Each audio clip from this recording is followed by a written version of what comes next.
Vamos adelante con el capítulo 39 del Génesis. Lo podríamos dividir en tres partes, de versículo 1 al versículo 6, cuando José se nos relata, ¿no?, más o menos cómo es esa situación en la casa de Putifar.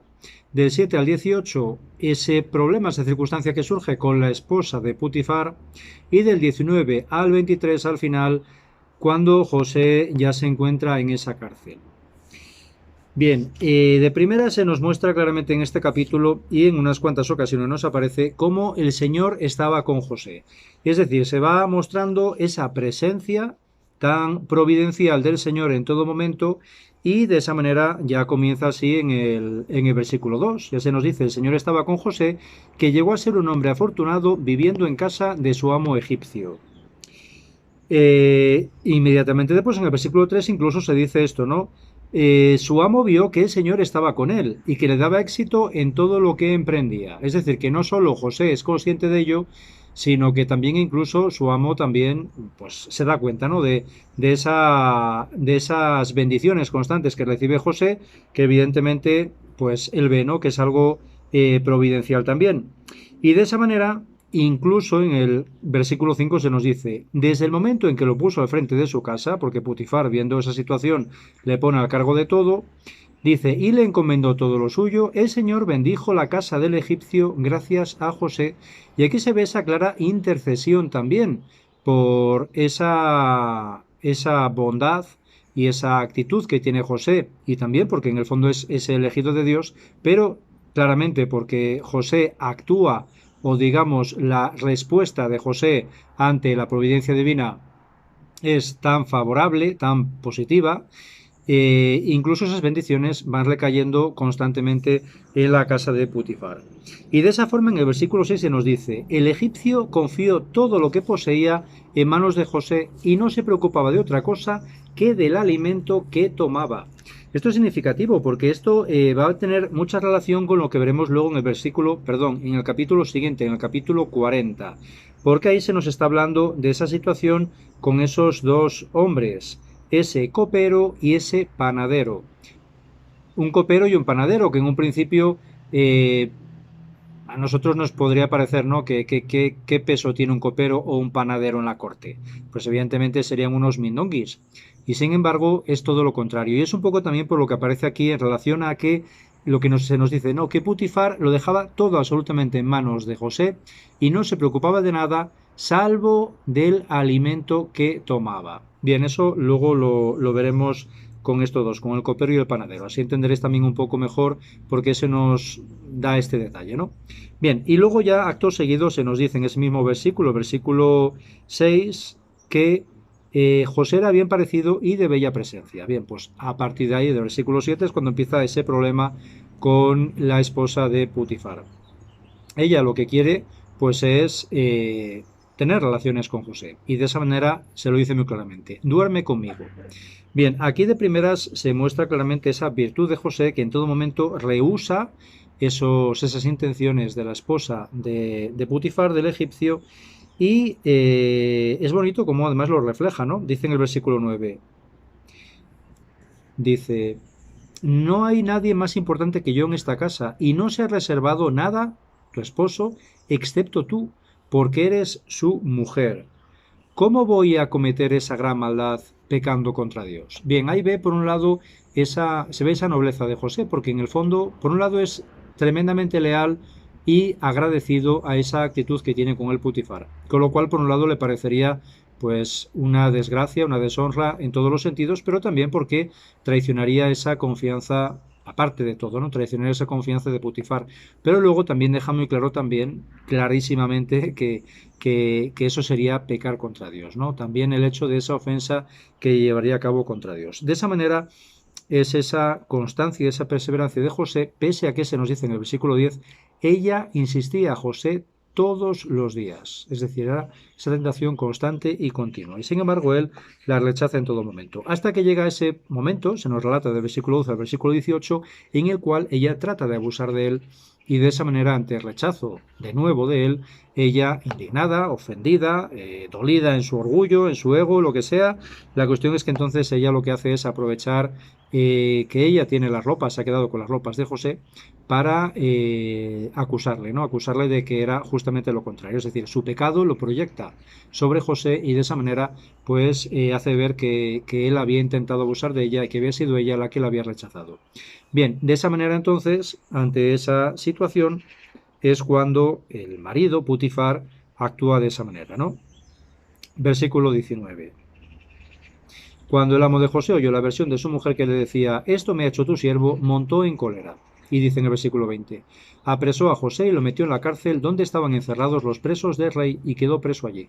Era una cárcel muy concreta, una cárcel en la cual, como se nos dice, estaban encerrados los presos del rey.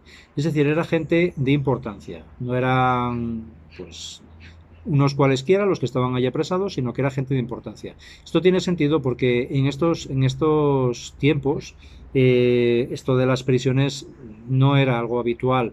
En estos tiempos lo que había pues era simplemente pues penas, ¿no? Penas de lo que fuera, incluida lógicamente la pena de muerte según el delito.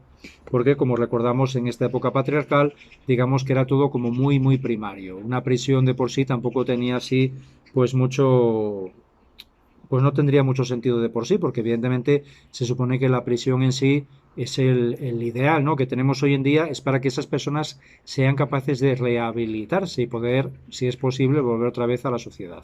En aquellos tiempos la mentalidad no era esa.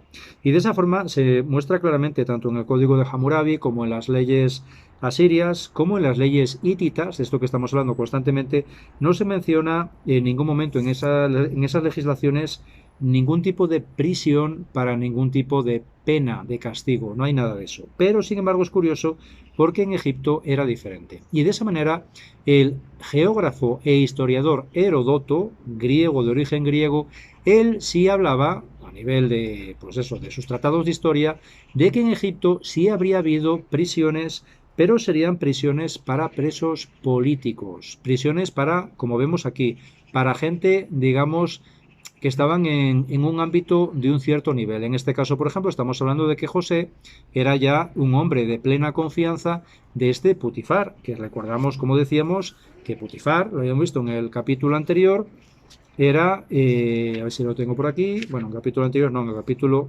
anterior al anterior, en el 38, se nos hablaba de que era capitán de la guardia, un hombre de gran importancia este Putifar, y de esa manera pues José no era un cualquiera cuando él le confía toda su casa, ¿no?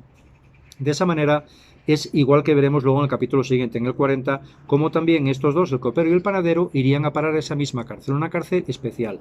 Bien, pues entonces Heródoto sí nos habla, este historiador que se dice de él, ¿no?, que fue el primer turista de la historia, precisamente porque se dedicó a hacer viajes por todo el ámbito conocido para profundizar en la historia y en la geografía de esos lugares. Bien, pues él sí nos hablaba de que en Egipto había y habría habido previamente también esas prisiones, pero para presos especiales, no unos presos cualesquiera. Y nos habla concretamente también de la ciudad de Tebas. En Tebas había habido y había una prisión de ese tipo, ¿no? Bien, pues entonces aquí se entiende también un poco más el contexto de esa cárcel tan concreta que, como decimos, en el ámbito de Palestina, en el ámbito bueno, el ámbito cananeo de por sí, todo ese ámbito que decíamos, de la Alta Siria, etcétera, etcétera, pues no era habitual ni entre los hititas.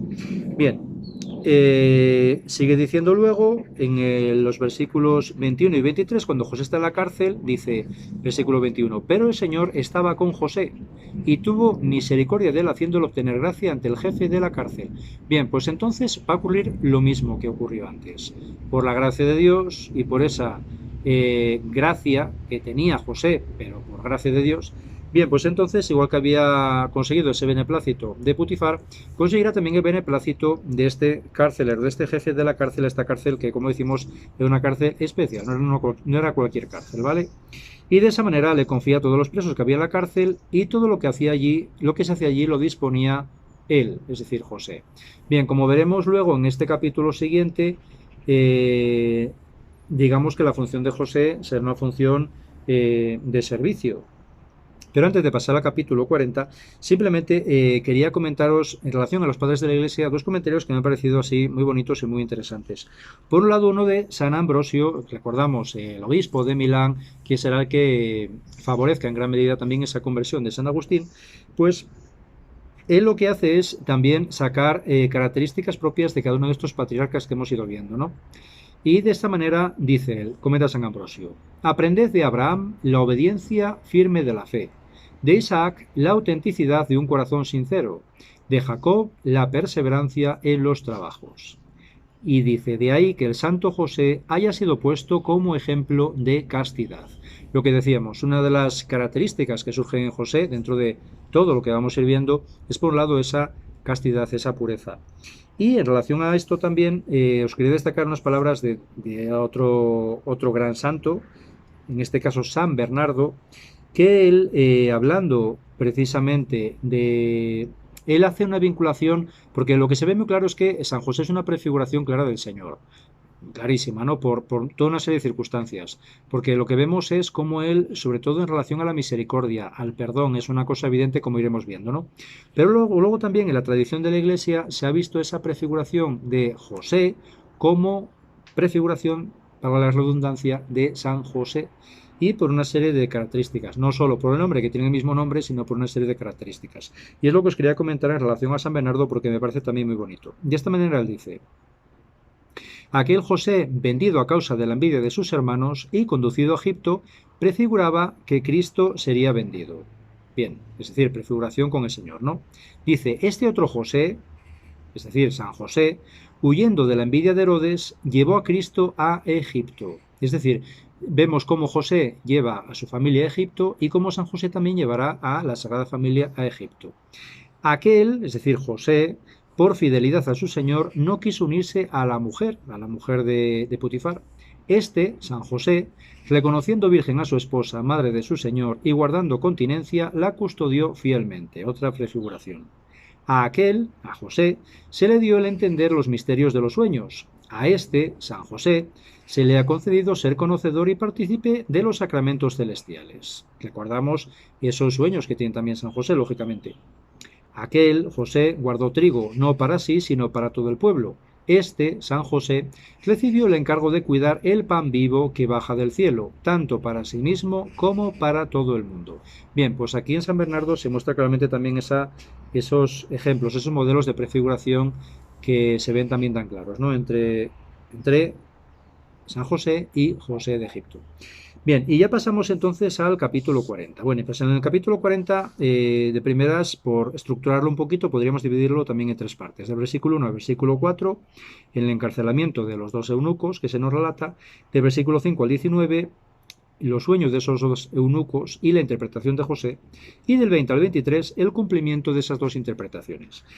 Bien, por un lado, tenemos aquí, se nos habla al principio ya, después de estos sucesos, versículo 1 del 40, el copero y el panadero del rey de Egipto ofendieron a su señor, el rey de Egipto, es decir, el faraón. Bien, copero y panadero, decíamos que en principio son como dos cargos, dos funciones muy secundarias, pero no en este caso, ¿no? Y es un poco también lo que se veía con Putifar. ¿Por qué?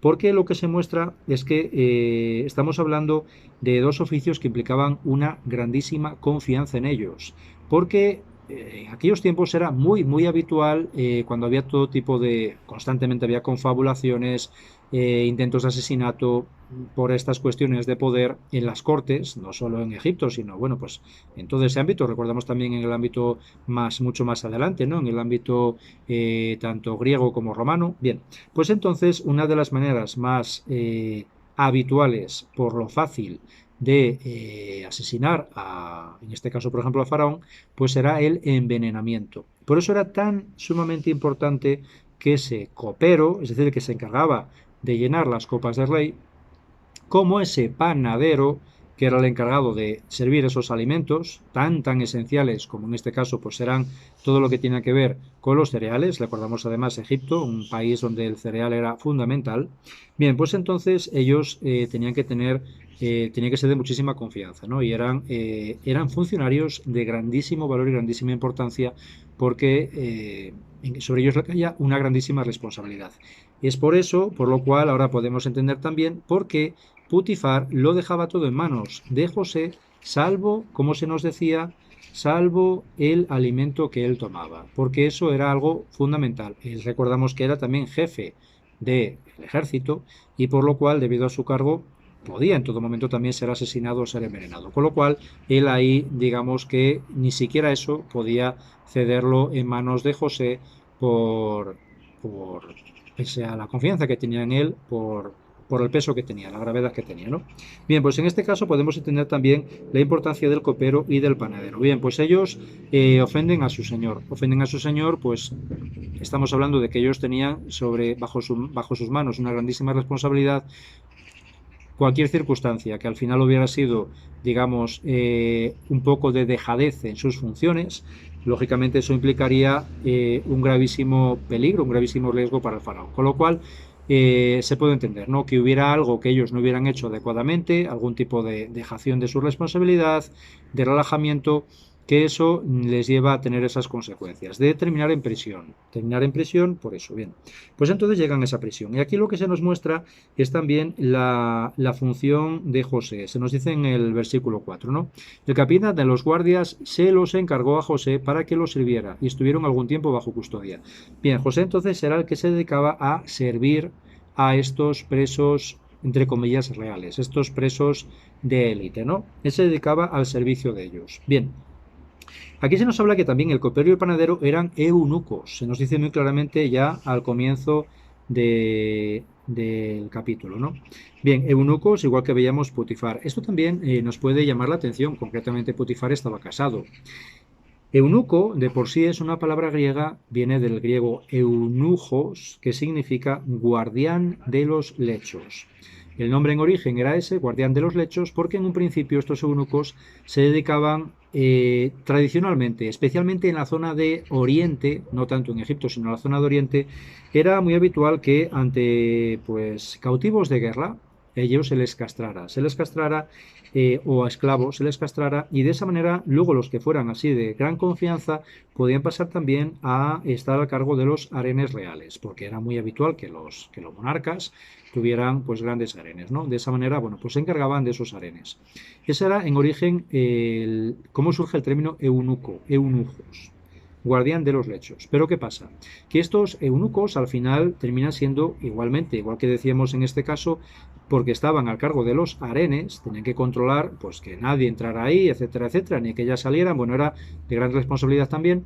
Lógicamente estamos hablando de la futura descendencia del monarca, es decir, era una cosa también muy seria, que luego ahí pudiera haber algún descendiente que no fuera legítimo, que fuera, pues no fuera de rey, pues lógicamente tendría consecuencias muy graves. Con lo cual nos podemos imaginar la importancia que tenía también el peso que tenía un funcionario como eunuco.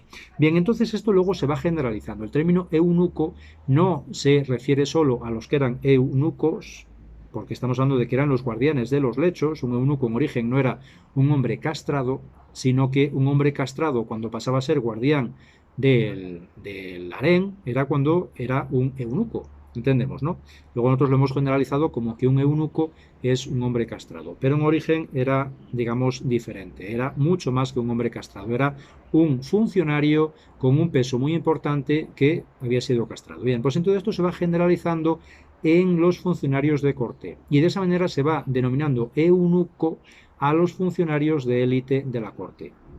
Aquí podemos entender por qué se nombra, se cita a Putifar como eunuco que no tendría, y sobre todo estamos hablando ahora de Egipto, no ya de Oriente, que no tendría por qué ser un hombre castrado, sino que sería simplemente por ser un funcionario real, ya, digamos, se le otorgaba pues ese término, ¿no? Que era un término elitista de eunuco. Igualmente, en este caso, el copero y el panadero. No tenía por qué ser hombres castrados, sino que serían eunucos, seguramente, simplemente porque eran funcionarios reales. Es decir, eunuco aquí equivaldría un poco a funcionario real de gran importancia, ¿vale?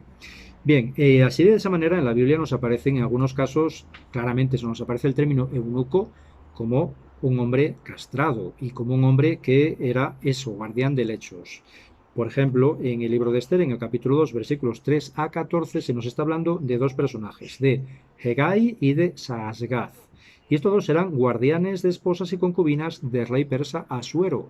Ahí ellos eran, digamos, eunucos con todas las de la ley. ¿Por qué? Porque eran los guardianes del harén del rey Asuero. Es decir, que ahí era lógico que ellos estuvieran castrados y que ellos eran literalmente guardianes de los lechos. Pero luego, como decimos, esta palabra ya se va generalizando. Con lo cual, en este caso es lo que os digo, ni con Putifar, ni con el copero, ni con el panadero tenemos que interpretar y necesariamente que fueran eunucos como nosotros entenderíamos hoy en día, ¿vale? Pudiera ser que sí, pero no tiene por qué, ¿vale? Serían de por sí funcionarios reales. Bien, pues seguimos entonces. Se nos va relatando cómo ellos tienen unos sueños, ¿no? En el versículo 9 se nos dice: el jefe de los coperos contó a José su sueño y le dijo, y le va relatando ese sueño de la vid, etcétera, etcétera, bueno, muy vinculado con su función en la corte, ¿no? Y bueno, antes de eso, perdón, en el versículo 8 es cuando le dicen a él, hemos tenido un sueño y no hay nadie que lo interprete. José les replica, ¿no pertenecen a Dios las interpretaciones? Por favor, contádmelos. Bien, aquí también es importante porque esa interpretación de los sueños en Egipto y en Babilonia era una ciencia, se tenía como una ciencia. Así recordamos, tanto en este caso vemos a Daniel en Egipto, perdón, vemos a José en Egipto, como también más adelante en el libro de Daniel veremos a Daniel. Daniel, que también es ese gran profeta hebreo, bien, pues él estaba en la corte en Babilonia y es ahí donde él también va a interpretar esos sueños, ¿de acuerdo? Porque en esas áreas, como decíamos, era una auténtica ciencia, era una ciencia de interpretación. Había escuelas donde la gente se formaba para estos, bueno, gente culta, gente de nivel, se formaban para luego ser capaces de interpretar estos sueños. Bien, y en concreto en Egipto había toda una serie de escuelas para interpretar esos sueños, con lo cual aquí tiene mucho sentido el peso y la importancia que se le da a esos sueños, no solo en este caso al copero y al panadero, sino luego, como veremos más adelante, en el caso del faraón.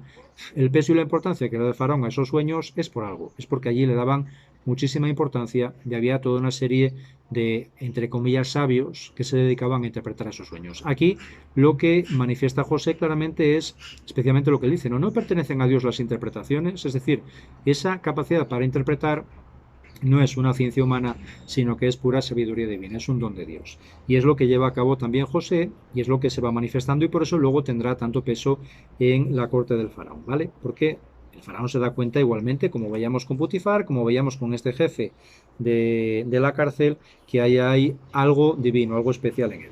Bien, pues entonces se desarrolla ese sueño del copero, su interpretación, el sueño del panadero, su interpretación, y luego ya es cuando se ve entre los versículos 20 y 22, como decíamos, ese cumplimiento, ¿no? de esas interpretaciones de José. Es decir, el copero le cobra su puesto y el panadero, sin embargo, será ejecutado. Finalmente, José, recordamos como le había pedido al copero que se acordara de él, como sabía que se iba a salvar, que se acordara de él para sacar de la cárcel, pero se nos termina diciendo eso, en el versículo 23. El jefe de los coperos no se acordó de José, sino que se olvidó de él. Bien, pues entonces, al final tendrá que seguir ese tiempo que corresponde en la cárcel hasta que ya por providencia divina consiga ya entrar en contacto con el faraón. Bien, pues entonces esto es un poquito lo que os quería comentar, van casi 25 minutos, lo que os quería comentar en relación a estos dos capítulos y lo dejamos ahí, ¿de acuerdo? Ya más adelante seguiremos con los capítulos 41 y 42. Venga, un saludo a todos.